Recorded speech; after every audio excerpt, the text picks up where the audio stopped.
desperate cry to know if life holds some true meaning, or do we simply live and die?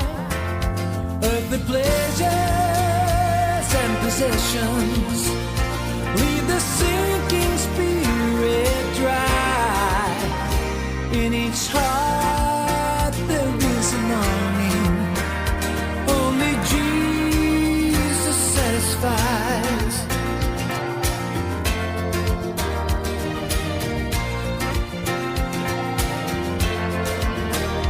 In each life there comes the question, is there more than meets the eye? And what will we see of the eternal when the well of days run dry? So we search, we